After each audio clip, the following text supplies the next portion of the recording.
எல்லோருக்கும் வணக்கம். Krishna Geetha wisdom YouTube சேனலுக்கு உங்க எல்லோரையும் அன்போடு வரவேற்கிறேன். உங்க வாழ்க்கையில என்னடா இது, நமக்கு மட்டும் ஏன் இவ்வளவு பிரச்சனைகள் வரிசையா வந்துகிட்டே இருக்கு, நாம என்ன தப்பு பண்ணோம்னு நினைச்சு என்னைக்காவது கூரைய பார்த்து புலம்பி இருக்கீங்களா? கடவுளே, எல்லாரும் நல்லாதானே இருக்காங்க, எனக்கு மட்டும் ஏன் இந்த சோதனை அப்படின்னு உங்க மனசுக்குள்ள ஒரு தடவையாவது அந்த கேள்வி உருண்டோடி இருக்கும்ல. ஆனா உண்மையிலேயே யோசிச்சு பாருங்க, உங்க வாழ்க்கையில வர்ற ஒவ்வொரு பெரிய பிரச்சனைக்கும் பின்னாலையும் ஏதோ ஒரு பெரிய காரணமோ ஒரு வெளிச்சமோ மறைஞ்சிருக்கும்னு சொன்னா உங்களால நம்ப முடியுமா? அப்படித்தான் அன்னைக்கு தேவலோகத்திலையும் ஒரு பெரிய இருட்டு சூழ்ந்திருந்துச்சு. தேவர்களெல்லாம் பயந்து நடுங்கி என்ன செய்யறதுன்னு தெரியாம ஓடிக்கிட்டு இருந்தாங்க. அவங்களுக்கு வந்த சோதனை அப்படிப்பட்டது. நாம சாதாரண மனுஷங்க, சின்ன பிரச்சனைகளுக்கே நிலைதடுமாறி போயிடுறோம். ஆனா பிரபஞ்சத்தையே ஆட்டி படைக்கிற தேவர்களுக்கே ஒரு மிகப்பெரிய ஆபத்து வந்துச்சுன்னா எப்படி இருக்கும்? அந்த ஆபத்தோட பேர் தான் மகிஷி. அசுர குலத்துல பிறந்த ஒரு அரக்கி. அவளோட அண்ணன் மகிஷாசுரனை பராசக்தி வதம் பண்ணியிருப்பாங்க. தன்னோட அண்ணன் செத்து போயிட்டான் அப்படிங்கிற அந்த கோபமும் வெறியும் அவளோட ரத்தத்துல ஊறி போயிருந்துச்சு. தேவர்களை சும்மா விடக்கூடாது, அவங்களை என் கால் அடியில போட்டு மிதிக்கணும் அப்படின்னு கங்கணம் கட்டிக்கிட்டு அலைஞ்சா. ஆனா சாதாரணமா போனா தேவர்களை ஜெயிக்க முடியாதுன்னு அவளுக்கு நல்லாவே தெரியும். அதுக்காக அவ என்ன பண்ணா தெரியுமா? பிரம்மதேவனை நோக்கி கடுமையான தவம் இருந்தா. காத்து, மழை, வெயில், புயல்னு எதை பத்தியும் கவலைப்படாம தன் உடம்ப வருத்தி மனச ஒரே புள்ளியில நிறுத்தி தவம் இருந்தா. அவளோட தவத்தோட வெப்பம் தாங்க முடியாம பிரம்மதேவன் அவ முன்னாடி வந்து நின்னார். மகிஷி, உன்னோட தவத்தை மெச்சின, உனக்கு என்ன வரம் வேணும் கேளு அப்படின்னு கேட்டார். அப்ப மகிஷி ஒரு சிரிப்பு சிரிச்சா பாருங்க. அது சாதாரண சிரிப்பில்ல, அகந்தையோட உச்சக்கட்ட சிரிப்பு. அவ பிரம்மன் கிட்ட ஒரு வரம் கேட்டா. பிரம்மதேவனே, இந்த உலகத்துல என்னை யார் நினைச்சாலும் கொல்லக்கூடாது, எனக்கு மரணமே வரக்கூடாது அப்படின்னு கேட்டா. ஆனா பிரம்மன் சிரிச்சுக்கிட்டே சொன்னார், பிறந்த ஒவ்வொரு உயிருக்கும் மரணம்ங்கிறது நிச்சயம், அதை தவிர்த்து வேற எது வேணும்னாலும் கேளு அப்படின்னு சொன்னார். மகிஷி யோசிச்சா. அவ மூளையில ஒரு அசுர புத்தி வேலை செஞ்சிச்சு. அவ பிரம்மன் கிட்ட சொன்னா, அப்போ எனக்கு ஒரு வரம் கொடுங்க. இந்த உலகத்துல சிவபெருமானுக்கும் விஷ்ணுவிற்கும் பிறக்கிற ஒரு குழந்தையால மட்டும்தான் எனக்கு மரணம் வரணும். அதுவும் அந்த குழந்தை பூலோகத்துல 12 வருஷம் ஒரு சாதாரண மனுஷனா வாழணும். அப்படி ஒரு குழந்தையால மட்டும்தான் என்னை கொல்ல முடியும். அப்படி இல்லைனா எனக்கு மரணமே வரக்கூடாது. யோசிச்சு பாருங்க, சிவபெருமான் ஆண், விஷ்ணுவும் ஆண். 2 ஆண்களுக்கு எப்படி ஒரு குழந்தை பிறக்கும்? அது சாத்தியமே இல்லாத ஒரு விஷயம். அப்படி ஒரு சூழ்நிலை பிறக்கவே பிறக்காது. அதனால நமக்கு மரணமே இல்லைன்னு மகிஷி ரொம்ப கர்வத்தோட நினைச்சா. பிரம்மதேவனும் ததாஸ்து அப்படின்னு சொல்லி வரத்தை கொடுத்துட்டார். வரம் கிடைத்த அடுத்த நிமிஷமே மகிஷியோட ஆட்டம் ஆரம்பிச்சுது. அவ தேவேந்திரனை அடிச்சு விரட்டுனா, ஸ்வர்கலோகத்தை கைப்பற்றினா, முனிவர்களையும் ரிஷிகளையும் துன்புறுத்தினா, யாகங்களை அழிச்சா, பூலோகத்துல நல்லவங்க யாருமே நிம்மதியா வாழ முடியாத ஒரு சூழ்நிலையை உருவாக்குனா. தேவர்கள் எல்லாம் பயந்து ஓடி போய் சிவபெருமான் கிட்டையும் விஷ்ணு கிட்டையும் அழுது புலம்புனாங்க. எங்களை காப்பாத்துங்க, மகிஷியோட கொடுமை தாங்க முடியல அப்படின்னு பாதத்துல விழுந்தாங்க. அப்போதான் அந்த பிரபஞ்ச ரகசியம் வெளிப்பட ஆரம்பிச்சது. மகிஷி நினைச்சா 2 ஆண்களுக்கு குழந்தை பிறக்காதுன்னு. ஆனா இயற்கையையும் மீறிய ஒரு ஆன்மீக சக்தி இந்த பிரபஞ்சத்துல இருக்குங்கிறத அவ மறந்துட்டா. தர்மத்தை காப்பாத்த, அதர்மத்தை அழிக்க பிரபஞ்சத்தோட முதன்மை சக்திகளான சிவமும் விஷ்ணுவும் இணைய வேண்டிய ஒரு கட்டாயம் வந்துச்சு.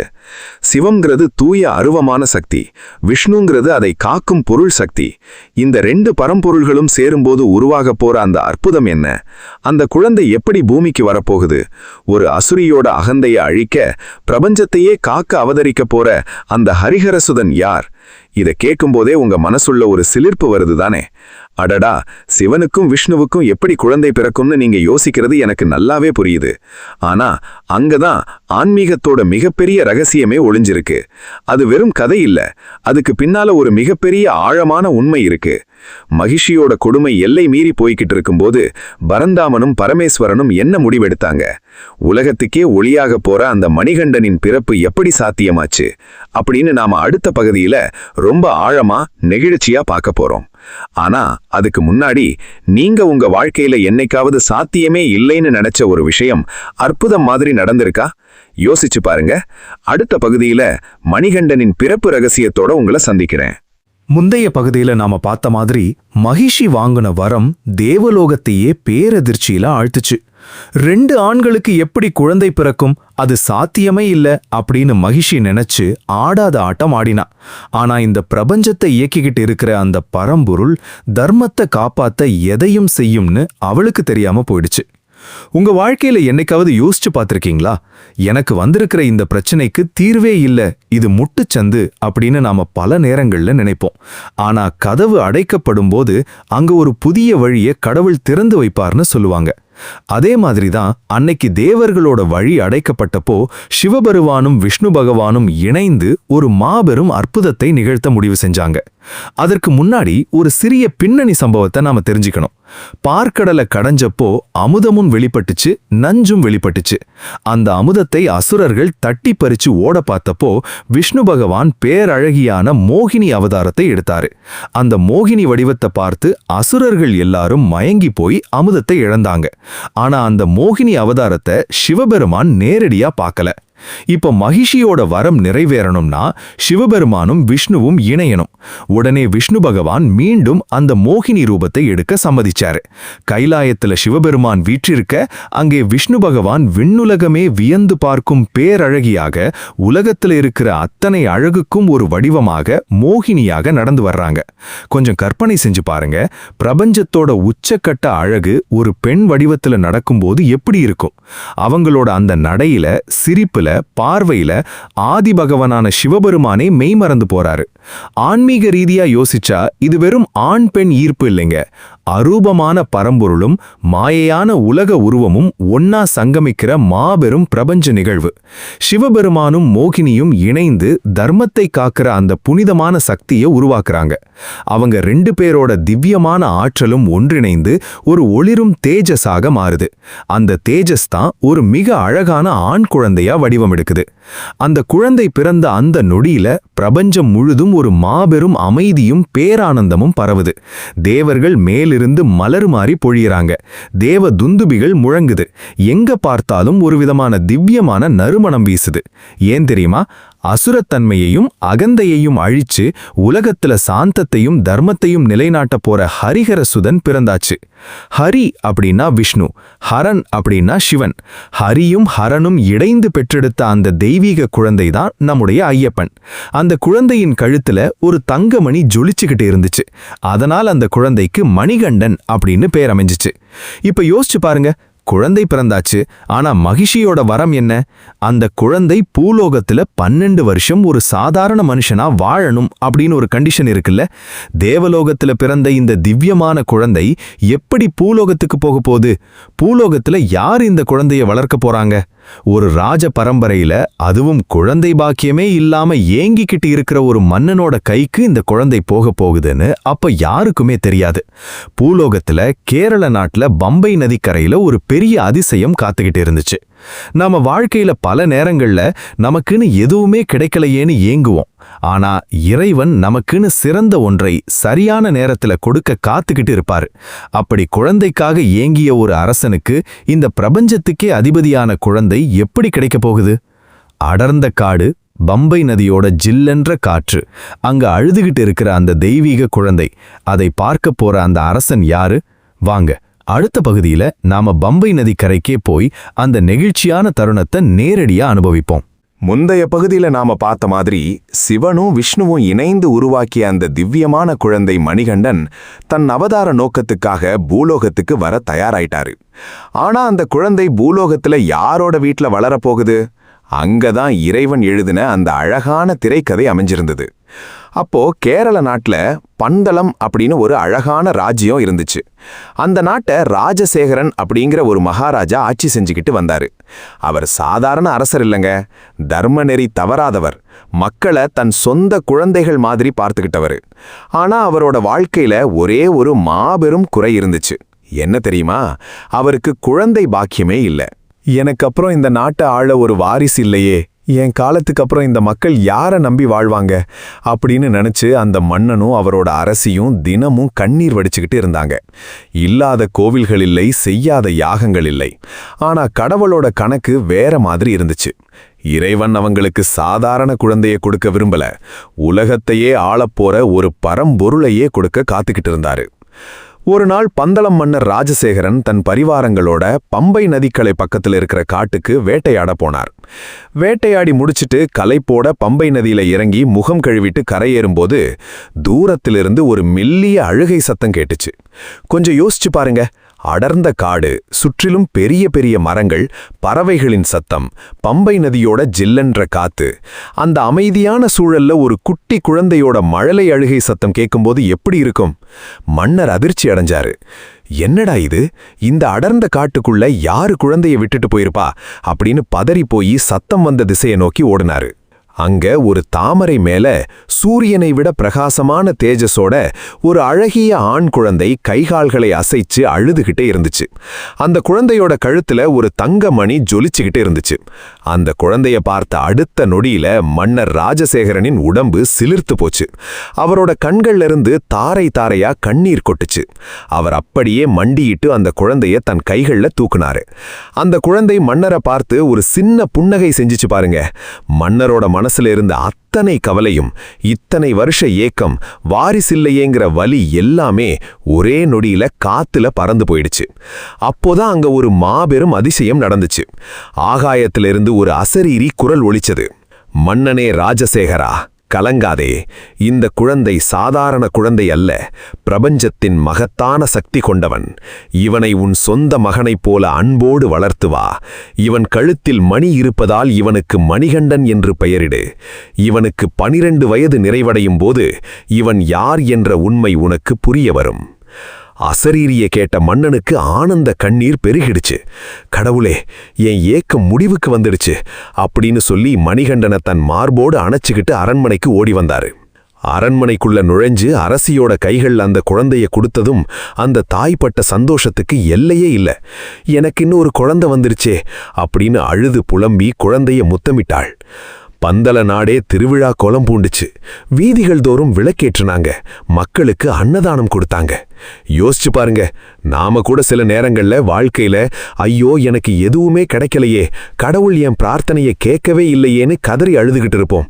ஆனா நமக்கு எப்போ எதை எப்படி கொடுக்கணும்னு அந்த இறைவனுக்கு நல்லாவே தெரியும். பந்தளம் மன்னன் பல வருஷம் ஏங்கினாரு. ஆனா கடைசியில அவருக்கு கிடைத்தது பிரபஞ்சத்தின் அதிபதி. ஆனா இங்கதான் ஒரு பெரிய திருப்பம் வரப்போகுது. மணிகண்டன் அரண்மனைக்கு வந்து சில வருஷங்கள்ல அரசிக்கு சொந்தமா ஒரு ஆண் குழந்தை பிறக்குது. அதுக்கப்புறம் அந்த அரண்மனைக்குள்ள எந்த மாதிரி சூழ்ச்சி வெடிக்க போகுது? மணிகண்டனை அழிக்க அரண்மனைக்குள்ளேயே உருவான அந்த விஷ எண்ணம் என்ன? அடுத்த பகுதியில மணிகண்டனின் இளமை பருவத்தையும் அவருக்கு எதிராக பின்னப்பட்ட அந்த கொடூரமான சூழ்ச்சியையும் பார்க்க போறோம். தொடர்ந்து கேளுங்க. முந்தைய பகுதியில நாம பார்த்த மாதிரி பம்பை நதிக்கரையில கண்டெடுக்கப்பட்ட மணிகண்டன் பந்தல நாட்டு அரண்மனையில இளவரசனா வளர ஆரம்பிச்சான். அரசன் ராஜசேகரனும் அரசி மகாராணியும் மணிகண்டனை தங்களுடைய சொந்த குழந்தையை விடவும் அதிக அன்போட பாசத்தோட வளர்த்தாங்க. மணிகண்டன் அரண்மனைக்கு வந்த கொஞ்ச நாள்லயே ஒரு பெரிய அதிசயம் நடந்துச்சு. இத்தனை வருஷமா குழந்தை பாக்கியமே இல்லாம ஏங்கிக்கிட்டு இருந்த மகாராணிக்கு சொந்தமா ஒரு ஆண் குழந்தை பிறந்தது.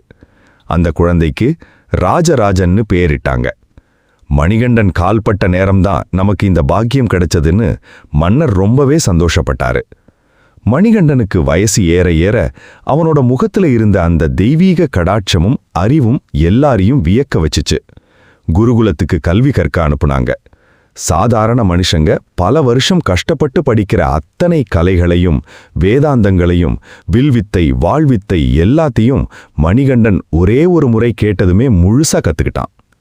குருகுலத்துல படிச்சு முடிச்சதும் குருவுக்கு குரு தட்சணை கொடுக்க வேண்டிய நேரம் வந்துச்சு. அப்போ அந்த குரு மணிகண்டனோட பாதத்துல விழுந்து வணங்குறாரு. ஏன்னா அவருக்கு நல்லாவே தெரியும் மணிகண்டன் சாதாரண மனுஷன் இல்லைன்னு. ஐயா மணிகண்டா, எனக்கு எந்த பொருளும் வேண்டாம். பிறவியிலேயே பேச முடியாத காது கேட்காத என் மகனுக்கு அந்த பார்வையும் பேச்சுத் திறனும் கிடைச்சா போதும்னு அழுது கேட்கிறாரு. மணிகண்டன் அந்த குருவோட மகனை அன்போட தொட்டு பார்க்கறான். அவ்வளவுதான்.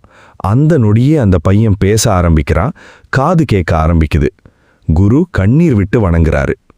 இப்படி ஊரே மணிகண்டனை போற்றி புகழ்ந்துச்சு. பந்தல மன்னர் ராஜசேகரனுக்கு ஒரே பெருமை. மணிகண்டனுக்கு 12 வயசு நெருங்கும்போது அவனுக்கு முடிசூட்டி பந்தல நாட்டின் அடுத்த மகாராஜாவா ஆக்கணும்னு முடிவு செய்கிறாரு. ஆனா அங்கதான் அந்த கொடூரமான சூழ்ச்சி ஆட்டம் தொடங்குச்சு. உங்க வாழ்க்கையில என்னைக்காவது நடந்திருக்கா? நீங்க ரொம்ப நல்லவங்களா இருப்பீங்க, எல்லாருக்கும் நன்மையே நினைப்பீங்க. ஆனா கூடவே இருக்கிற சில மனிதர்களோட பொறாமையும் சுயநலமும் உங்களை வீழ்த்த பார்க்கும்ல. அதேதான் அங்கேயும் நடந்துச்சு. அந்த அரண்மனையில ஒரு முதலமைச்சர் இருந்தாரு. அவருக்குள்ள ஒரு பேராசை. மணிகண்டன் ராஜாவாயிட்டா தன்னோட ஆட்டம் செல்லாம போயிடும். அரசின் பெற்றெடுத்த சொந்த மகன் ராஜராஜன் ராஜாவானாதான் நாம பின்னால இருந்து நாட்டை ஆள முடியும்னு நினைச்சாரு. அந்த முதலமைச்சர் நேரா மகாராணி கிட்ட போனான். அவளோட மனசுல பொறாமைங்கிற விஷத்தை விதைக்க ஆரம்பிச்சான். மகாராணி, கொஞ்சம் யோசிச்சு பாருங்க. காட்டுல கண்டெடுக்கப்பட்ட ஏதோ ஒரு அனாத பையன் இந்த நாட்டுக்கு ராஜாவாதா? அப்படி நடந்தா உங்களோட சொந்த மகன் ராஜராஜன் அவனுக்கு அடிமையாதானே வாழணும். உங்க மகனுக்கு கிடைக்க வேண்டிய உரிமை கை நழுவி போகுதே அப்படின்னு திரும்ப திரும்ப சொல்லி அவன் மனசை கலைச்சான். ஆரம்பத்துல மறுத்த மகாராணியோட மனசு அந்த பொறாமை விஷத்தால கொஞ்சம் கொஞ்சமா மாறத் தொடங்குச்சு. ஆமாம்ல, ஏன் உடம்புல பிறந்த மகன் இருக்கும்போது காட்டுல கிடைச்ச பையனுக்கு எதுக்கு இந்த அரசாங்கம்னு அவ யோசிக்க ஆரம்பிச்சா. அப்போ அந்த முதலமைச்சரும் மகாராணியும் சேர்ந்து ஒரு கொடூரமான திட்டம் போட்டாங்க. மணிகண்டனை கொலை செய்யணும், இல்லனா அரண்மனையை விட்டே நிரந்தரமா விரட்டணும்னு. மகாராணி ஒரு கட்டாய நாடகத்தை ஆடுனா. தனக்கு கடுமையான தலைவலி வந்த மாதிரி நடிச்சு படுக்கையில விழுந்தா. அரசவை வைத்தியர்களை அந்த முதலமைச்சர் மிரட்டி வச்சிருந்தான். அரசன் ராஜசேகரன் பதறி போய் வைத்தியர்கிட்ட என் ராணியை காப்பாற்ற என்ன வழின்னு கேட்டாரு. அந்த வைத்தியன் சொன்னா, மன்னரே, மகாராணிக்கு வந்திருப்பது சாதாரண நோய் அல்ல. இதற்கு ஒரே ஒரு மருந்து தான் இருக்கு. அடர்ந்த காட்டுல போய் கறந்த புலிப்பால் கொண்டு வந்து கொடுத்தா மட்டும்தான் மகாராணி உயிர் பிழைப்பாள். புலிப்பால்? யோசித்து பாருங்க. கொடூரமான புலிகள் வாழ்ற காட்டுக்குள்ள போய் புலிப்பால் கறந்துட்டு வர்றது சாத்தியமா? மன்னர் அதிர்ந்து போய் நின்னார். ஐயோ, என் ராணியை காப்பாற்ற யாரால புலிப்பால் கொண்டு வர முடியும்னு கதர்னாரு. அப்போதான் அந்த 12 வயசு சிறுவன் மணிகண்டன் முன்னாடி வந்தான். அவனோட கண்கள்ல எந்த பயமும் இல்லை. தந்தையே, கவலைப்படாதீர்கள். என் தாயின் நோயை குணப்படுத்த அந்த புலிப்பாலை நான் கொண்டு வருகிறேன்னு உறுதியா சொன்னான். மன்னர் பதறி துடிச்சாரு. வேண்டா மணிகண்டா, காடு ஆபத்தானது, புலிகள் உன்னை கொன்றுவிடும்னு அழுது புலம்பினாரு. ஆனா மணிகண்டன் சிரிச்சுக்கிட்டே சொன்னான், தந்தையே, பெற்ற தாயின் நோயை தீர்ப்பது கடமை. சூழ்ச்சியாளர்கள் மனசுக்குள்ள சிரிச்சுக்கிட்டாங்க. காட்டுக்கு போற பையன் புலிகளுக்கு இரையாயிடுவான், திரும்பி வரமாட்டான்னு நினைச்சாங்க.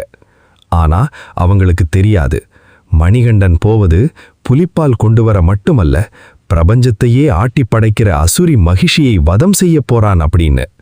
மணிகண்டன் தன் தலையில இருமுடி கட்டிக்கிட்டு அடர்ந்த வனத்தை நோக்கி புறப்பட்டான். மணிகண்டன் அந்த பயங்கரமான காட்டுக்குள்ள என்ன செய்ய போறான்? மகிஷியை சந்திக்கும்போது அங்க நடக்க போற அந்த மாபெரும் போர் என்ன? வாங்க, அடுத்த பகுதியில நாம மணிகண்டனோட சேர்ந்து அடர்ந்த வனத்துக்குள்ள பயணிப்போம்.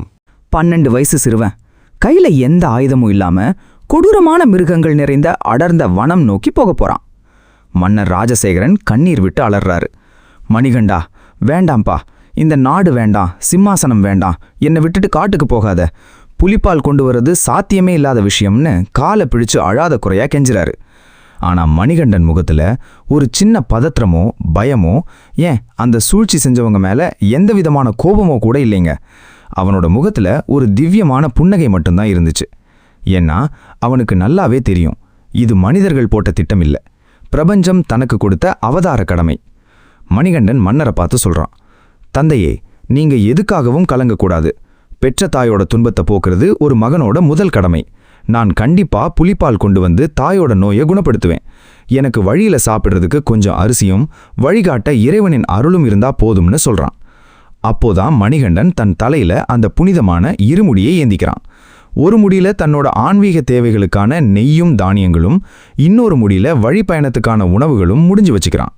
இன்னைக்கு நாம சபரிமலைக்கு போகும்போது தலையில சுமந்துட்டு போறோமே அந்த இருமுடி கட்டு, அது அன்னைக்கு மணிகண்டன் தன் பயணத்துக்காக ஏந்தின அந்த முதல் இருமுடியிலிருந்து தான் தொடங்குச்சு. மணிகண்டன் அரண்மனை வாசலை தாண்டி அடர்ந்த பூங்காவனத்தை கடந்து கொடூரமான பம்பை வனத்துக்குள்ள காலடி வைக்கிறான். கொஞ்சம் கற்பனை செஞ்சு பாருங்க. சூரிய வெளிச்சம் கூட உள்ள நுழைய முடியாத அளவுக்கு அடர்த்தியான மரங்கள், சுற்றிலும் பயங்கரமான கொடிய மிருகங்களோட கர்ஜனை சத்தம், கால் வைக்கிற இடமெல்லாம் விஷப்பாம்புகளும் முட்களும் நிறைந்த பாறை பாதைகள். ஒரு சாதாரண 12 வயசு பையன் அங்க போனா பயத்துல உறைஞ்சு போயிருக்கான். ஆனா மணிகண்டன் நடந்து போகும்போது என்ன நடந்துச்சு தெரியுமா? காட்டுல இருந்த மரங்கள் எல்லாம் தன் கிளைகளை வளைச்சு மணிகண்டனுக்கு நிழல் கொடுத்ததாம். கொடூரமான சிங்கங்களும் புலிகளும் மணிகண்டனை பார்த்ததும் தங்களோட சீற்றத்தை மறந்து நாய்க்குட்டி மாதிரி அவனோட காரடியில வந்து படுத்துக்கிட்டதாம். விஷப்பாம்புகள் தன் படங்களை விரிச்சு மணிகண்டனுக்கு குடையா பிடிச்சதாம். ஏன்னா அங்க நடந்து போறது ஒரு சாதாரண மனிதன் இல்ல, அகில உலகத்தையும் ஆட்டி படைக்கிற பரம்பொருள். நமது வாழ்க்கையில கூட பல நேரங்கள்ல நாம நினைப்போம், எனக்கு சுற்றிலும் ஒரே தடைகளா இருக்கே, பயங்கரமான சூழலா இருக்கே, நான் எப்படி இந்த காட்டை தாண்ட போறேன்னு. ஆனா உங்க மனசுல தர்மமும் தூய்மையான அன்பும் இருந்தா உங்களுக்கு எதிரா வர்ற எந்த கொடூரமான சூழ்நிலையும் உங்களுக்கு பணிஞ்சுதான் ஆகணும்ங்கிறதுக்கு மணிகண்டனின் இந்த வனவாசம்தான் ஆகச்சிறந்த உதாரணம். மணிகண்டன் காட்டுக்குள்ள ஆழமா போக போக தேவர்கள் எல்லாம் மேலிருந்து பார்த்து ஆனந்த கண்ணீர் வடிக்கிறாங்க. இதோ தேவர்களின் துயரத்தை தீர்க்க மகிஷியின் கொடூர ஆட்சியை முடிக்க அந்த ஹரிஹரசுதன் வந்துட்டான்னு ஆரவாரம் செய்றாங்க. காட்டின் நடுவே மணிகண்டன் நடந்து போய்கிட்டு இருக்கும்போது தூரத்துல ஒரு பேரிரைச்சல் கேட்குது. பூமியே அதிர்ற மாதிரி ஒரு பயங்கரமான காலடி சத்தம். மரங்கள் எல்லாம் வேரோட சாஞ்சு விழுகுது.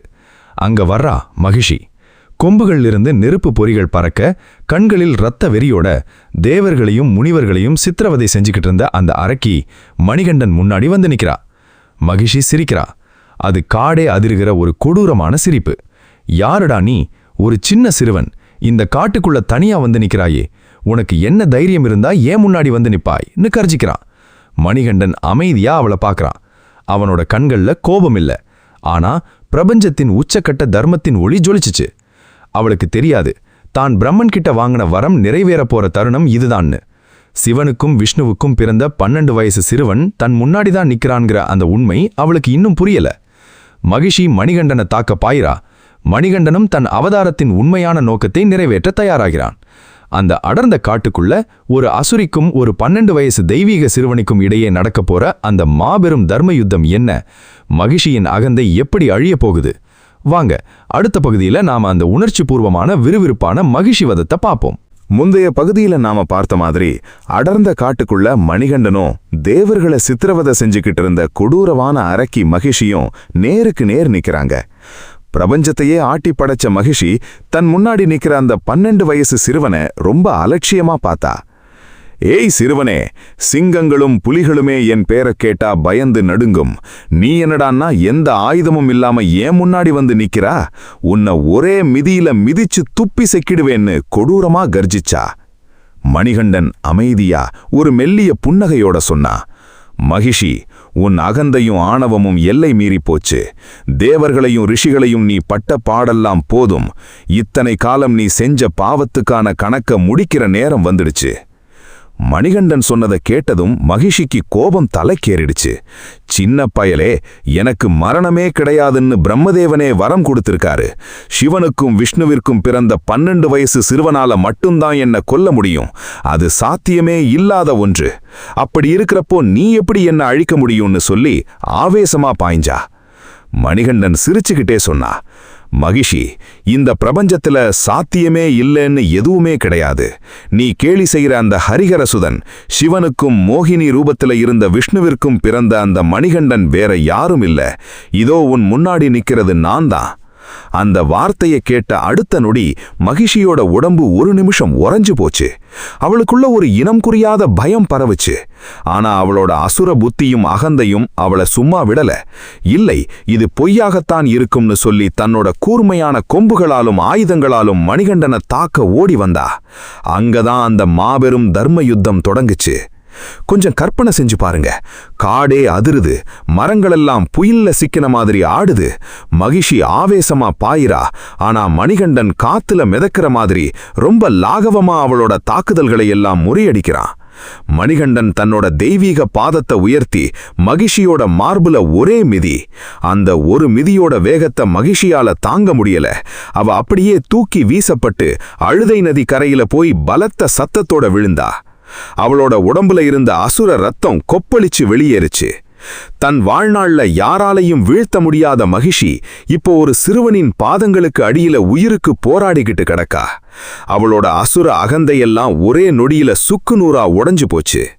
அவளுக்கு உண்மையான ஆன்மீக விழிப்புணர்வு வந்துச்சு. அவ மணிகண்டனை பார்த்து கண்கள்ல கண்ணீர் வழிய கேட்டா, பெருமானே, என்ன மன்னிச்சிடுங்க. பிரம்மன் கொடுத்த மரத்துல இருந்த ரகசியம் இப்பதான் எனக்கு புரியுது. ஆணவத்தால நான் செஞ்ச தவறுகளுக்கு எனக்கு தகுந்த தண்டனை கிடைச்சிடுச்சு. என் அசுர உடம்ப அழிச்சு எனக்கு மோட்சத்தை அருள்வீர்களான்னு அழுது புலம்புனா. மணிகண்டனின் மனசுல கோபமே இல்ல, வெறும் கருணை மட்டும்தான் இருந்துச்சு. மணிகண்டன் அவளை தொட்டு ஆசீர்வதிச்சான். அவளோட அசுர உருவம் அழிஞ்சு அவ உடம்புல இருந்து ஒரு பேரழகியான தேவகன்னிகை வெளியே வந்தா. அவதான் லீலாவதி. தன்னோட சாபத்துல இருந்து விடுதலை அடைஞ்ச அந்த லீலாவதி மணிகண்டனின் பாதங்களை விழுந்து வணங்கி, பெருமானே, என்ன உங்களுடனே ஏத்துக்கோங்கன்னு வேண்டுனா. ஆனா மணிகண்டன் சொன்னா, நான் இந்த அவதாரத்துல நித்திய பிரம்மச்சாரியா இருக்க போறேன். ஆனா உனக்கு என் கோவிலுக்கு பக்கத்திலேயே இடம் தருவேன். நீ மாளிகை புறத்தம்மன் என்ற பெயரில் மக்களால் வணங்கப்படுவாயின்னு அருள் புரிஞ்சான். யோசிச்சு பாருங்க, நமக்குள்ள இருக்கிற கோபம், பொறாமை, அகந்தைங்கிற மகிழ்ச்சியை நாம அழிக்காத வரைக்கும் நமக்குள்ள இருக்கிற தெய்வீகம் வெளியே வராது. மணிகண்டன் மகிழ்ச்சிய வதம் செஞ்சது வெறும் அசுர வதம் இல்லைங்க. நமது மனசுல இருக்கிற கெட்ட எண்ணங்களை அழிச்சு நமக்கு மோட்சம் கொடுக்கிற ஒரு மாபெரும் ஆன்மீக தத்துவம். மகிஷிவதம் முடிஞ்சாச்சு. பிரபஞ்சத்தின் மிகப்பெரிய ஆபத்து விலகிடுச்சு. தேவர்களெல்லாம் வானத்தில இருந்து பூமாரி பொழிஞ்சாங்க. ஆனா மணிகண்டனின் அவதார நோக்கம் இதோட முடியலையே. தன் வளர்ப்பு தாய்க்கு புலிப்பால் கொண்டு போகணுமே. காட்டுல இருக்கிற கொடூரமான புலிகளை மணிகண்டன் எப்படி தன் வசப்படுத்த போறான்? அந்த புலிகளின் மீது ஏறி பந்தல அரண்மனைக்கு அவன் திரும்ப போற அந்த மாபெரும் காட்சி எப்படி இருக்க போகுது? வாங்க, அடுத்த பகுதியில நாம அந்த சிலிர்க்க வைக்கிற புலி வாகன பயணத்தை பார்ப்போம்.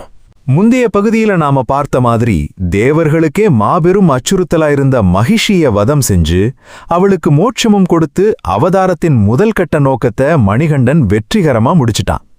காட்டுக்குள்ள தர்மம் நிலைநாட்டப்பட்டுடுச்சு. தேவர்கள் எல்லாரும் மகிழ்ச்சியில திளைச்சாங்க. ஆனா மணிகண்டனுக்கு இன்னமும் ஒரு கடமை பாக்கி இருந்துச்சே.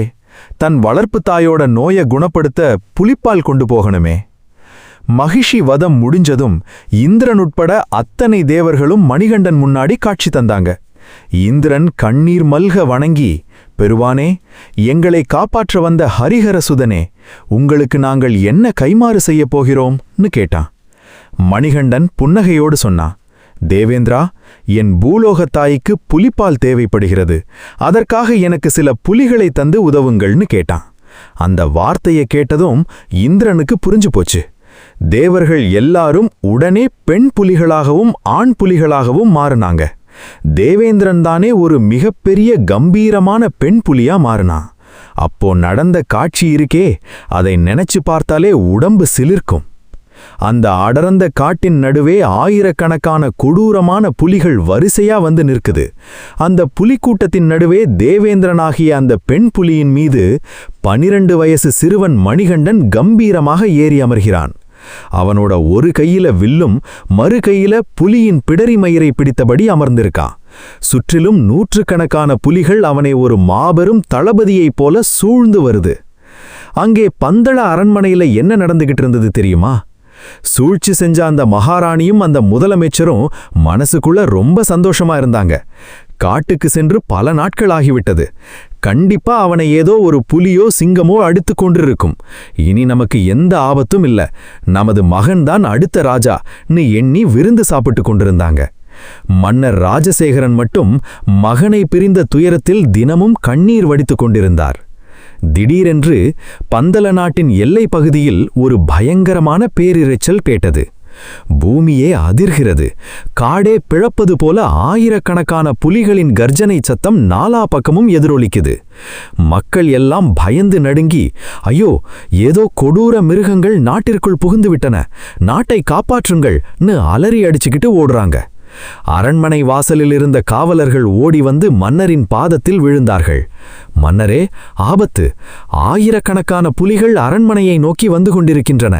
ஆனால் அதில் ஒரு பேரதிசயம்னு தடுமாறுனாங்க.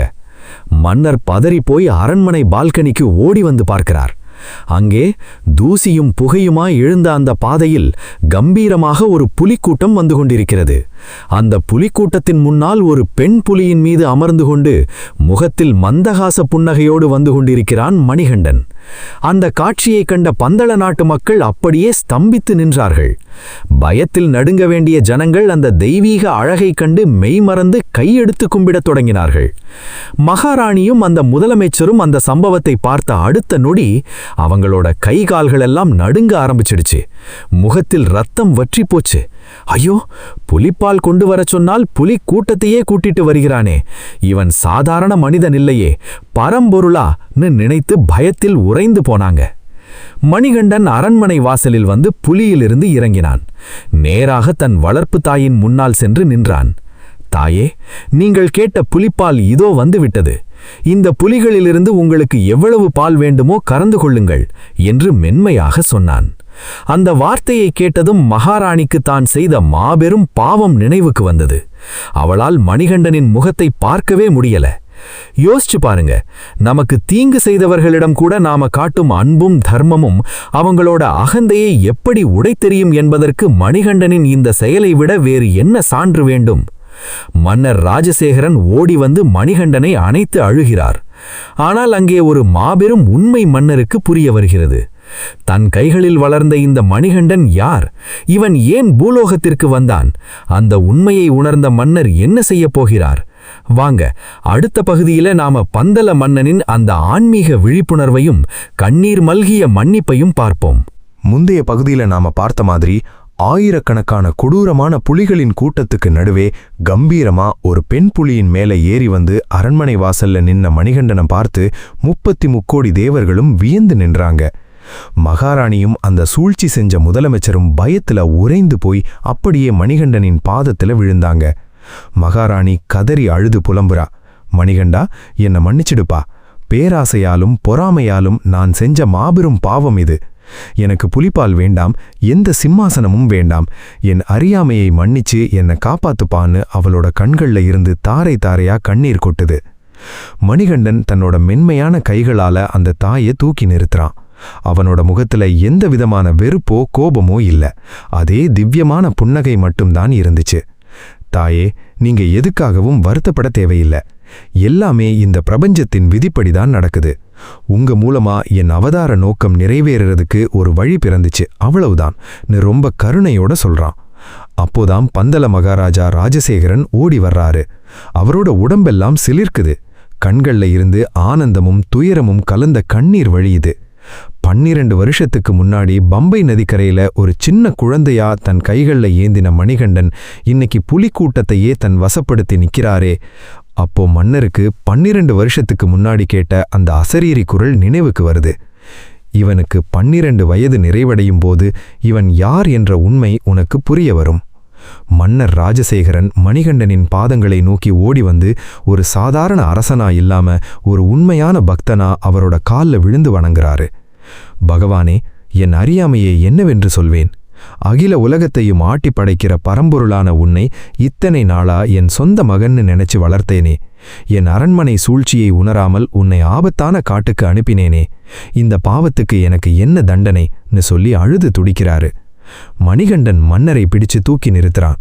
தந்தையே, நீங்க எனக்கு தந்த அன்பும் பாசமும் இந்த உலகத்துல எதற்குமே ஈடில்லாதது. நீங்க செஞ்ச தவத்தால தான் எனக்கு பூலோகத்துல ஒரு தந்தையா வாழ்ற பாக்கியம் கிடைச்சது. என் அவதாரத்தின் முதல் கட்ட நோக்கம் முடிவுக்கு வந்துடுச்சு. இனி நான் இந்த மண்ணில் வாழ வேண்டிய காலம் நிறைவடைந்து விட்டதுன்னு சொல்றான். அந்த வார்த்தையை கேட்டதும் மன்னர் ராஜசேகரனின் இதயமே நொறுங்கி போச்சு. வேண்டாம் மணிகண்டா, உன்னை பிரிஞ்சு என்னால வாழ முடியாது. இந்த நாடும் வேண்டாம், ராஜபோகமும் வேண்டாம், உன்னோடவே என்னை கூட்டிட்டு போயிடுன்னு கதறாரு. நமது வாழ்க்கையில கூட பல நேரங்கள்ல நாம நினைப்போம், நாம நேசிக்கிற ஒரு பொருளோ ஒரு மனிதரோ நம்மை விட்டு விலகும்போது தாங்க முடியாத வலி வரும். ஆனா ஆன்மீகத்தோட ஆழமான உண்மைகளுள் ஒன்று என்ன தெரியுமா? பற்றுதல்தான் துன்பத்தின் மூலம். அந்த பற்றுதலை கடந்து இறைவனின் திவ்யமான அருளை அடைவதுதான் மெய்ஞானம். மணிகண்டன் மன்னரை பார்த்து சொல்றான், தந்தையே, நான் எங்குமே போகவில்லை. உங்கள் அன்பிலும் உங்கள் இதயத்திலும் இந்த உலகத்து மக்கள் கூப்பிடும் ஒவ்வொரு குரலிலும் நான் நித்தியமாக இருப்பேன். தர்மத்தை நிலைநாட்டவும் வரப்போகிற கலியுகத்து மக்கள் தங்களோட துன்பங்களை போக்கிக் கொள்ளவும் நான் ஒரு இடத்தில் நிலையாக அமரப்போகிறேன். மன்னர் ராஜசேகரன் கண்ணீரை துடைத்து கொண்டு, பகவானே, உன்னை நாங்களும் இந்த உலக மக்களும் என்றும் தரிசிக்க நாங்கள் என்ன செய்ய வேண்டும்? உனக்கு எங்க வீற்றிருக்க ஆசை என்று கேட்கிறார். அப்போதான் மணிகண்டன் தன் கையில் இருந்த வில்லை எடுக்கிறான். தந்தையே, நான் ஒரு அம்பை எய்கிறேன். அந்த அம்பு போய் விழும் இடத்தில் எனக்கு ஒரு ஆலயம் எழுப்புங்கள். அங்கு வந்து என்னை தரிசிக்கும் ஒவ்வொரு பக்தனின் பாவங்களையும் துயரங்களையும் நான் துடைத்தெறிவேன் என்று அசரீரியாக உரைக்கிறான். மணிகண்டன் தன் வில்லை நாணேற்றி அந்த அம்பை ஏய்கிறான். அந்த அம்பு காற்றில் பறந்து சென்று எங்கோ ஒரு உயர்ந்த மலையின் உச்சியில் போய் விழுது. மணிகண்டன் எய்த அந்த புனிதமான இடம் எது? பிரபஞ்சத்தின் பேரொளியாக அங்கே அமையப்போகிற அந்த மாபெரும் தர்மசாஸ்தாவின் ஆலயம் எது? வாங்க, அடுத்த பகுதியில நாம அந்த 18 படிகளின் தத்துவத்தையும் சபரிமலையின் மகத்துவத்தையும் ஆழமாக அனுபவிப்போம். முந்தைய பகுதியில நாம பார்த்த மாதிரி மணிகண்டன் தன் கையில இருந்த வில்லை நாணேற்றி எய்த அந்த அம்பு காத்துல பறந்து போய் அடர்ந்த வனத்துக்குள்ள இருந்த ஒரு மாபெரும் மலையோட உச்சியில போய் விழுந்துச்சு. மன்னர் ராஜசேகரன் கண்ணீர் மல்க மணிகண்டனை பார்த்து, பகவானே, அம்பு போய் விழுந்த அந்த புனிதமான இடம் எது? அங்கே உனக்கு எப்படி நான் கோவில் கட்ட வேண்டும் அப்படின்னு கேட்கிறாரு. மணிகண்டன் புன்னகையோடு சொல்றான், தந்தையே, அந்த இடம்தான் சபரிமலை. முற்காலத்தில் மாதங்க முனிவரின் சீடரான சபரி என்னும் பக்திமிக்க தாய் தவம் வந்து மோட்சமடைந்த புனித பூமி அது. அங்கே எனக்கு ஒரு ஆலயம் எழுப்புங்கள். 18 படிகளை கடந்து என்னை நாடி வரும் பக்தர்களுக்கு நான் யோக நித்திரையில் அமர்ந்து அருள்பாதிப்பேன்னு சொல்றான். அப்போ மன்னர் ராஜசேகரன் கேட்கிறாரு, மணிகண்டா, அந்த 18 படிகள் ஏன்? அதோட தத்துவம் என்ன? அங்கதான் ஐயப்ப தத்துவத்தோட ஆகச்சிறந்த ஆன்மீக ரகசியமே அடங்கியிருக்குங்க. நாம எல்லாரும் சபரிமலைக்கு போகும்போது அந்த 18 படிகளை தாண்டிதானே போறோம். ஆனா உண்மையிலேயே அந்த 18 படிகளும் வெறும் கல்லால் செய்யப்பட்ட படிகள் இல்லைங்க. அது மனித மனசோட 18 நிலைகளை கடக்கிற ஒரு மாபெரும் படிநிலை. மணிகண்டன் அந்த 18 படிகளுக்கான விளக்கத்தை மன்னருக்கு ரொம்ப ஆழமா எடுத்து சொல்றான். முதல் 5 படிகள் மனிதனின் 5 புலன்கள்: கண், காது, மூக்கு, வாய், மெய். இந்த 5 புலன்களையும் கட்டுப்படுத்தாத வரைக்கும் ஒருத்தரால இறைவனை உணர முடியாது. அடுத்த 8 படிகள் மனிதனை வீழ்த்தும் 8 கொடூரமான குணங்கள்: காமம், குரோதம், லோபம், மோகம், மதமாச்சரியம், அகந்தை, பொறாமை. இந்த 8ஐயும் நாம தகர்த்து எறியணும். அடுத்த 3 படிகள் மனிதனை ஆட்டிப்படைக்கும் 3 குணங்கள்: சத்துவம், ரஜஸ், தமஸ். கடைசி 2 படிகள் வித்யை, அறிவு, மற்றும் அவித்யை, அறியாமை. இந்த 18 தடைகளையும் தாண்டி தன் இருமுடியை தலையில ஏந்தி சாமி சரணம் ஐயப்பான்னு மனமுருகி குரல் கொடுத்து வர்ற பக்தன் அந்த 18வது படியை ஏறி மேல வரும்போது அவனுக்குள்ள இருக்கிற அத்தனை பாவங்களும் கரைஞ்சு போயிடும்.